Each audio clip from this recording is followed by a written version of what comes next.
Hello friends, last வீடியோவில் வந்துட்டு dot எப்படி மார்க் பண்ணலாங்கிறத ஷேர் பண்ணியிருப்பேன். இந்த வீடியோவில் வந்து டாட் எப்படி ஸ்டிச் பண்ணலாங்கிறத பார்க்கலாம். அதுக்கு ஃபஸ்ட்டு மெயின் ஃபேப்ரிக்கும் லைனிங்கும் சுற்றிக்கும் ஸ்டிச் போட்டுக்கோங்க. நான் எப்படி பிடிக்கிறேன்றதை பாருங்கள். அதேமாரி பிடிச்சிங்கன்னா உங்களுக்கு வந்து சென்டர் லைன் வரும்.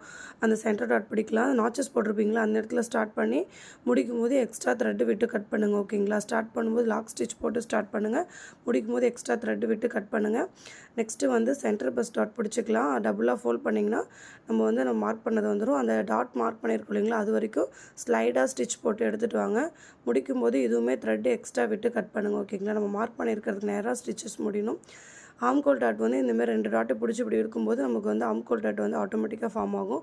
இதுவுமே நம்ம எங்கே மார்க் பண்ணியிருக்கோமோ அது வரைக்கும் நீங்கள் ஸ்லைடாக எடுத்து வந்து ஸ்டிச் போட்டு முடிச்சுக்கோங்க. இதுவுமே த்ரெட் எக்ஸ்ட்ரா விட்டு கட் பண்ணுங்கள். இப்போ பாருங்கள் கப் ஷேப் எவ்வளோ பர்ஃபெக்டாக வந்திருக்குன்ட்டு. இந்த வீடியோ உங்களுக்கு பிடிச்சிருந்தா லைக் பண்ணுங்கள், ஃபாலோ பண்ணுங்கள். தேங்க்யூ ஃபார் வாட்சிங் திஸ் வீடியோ.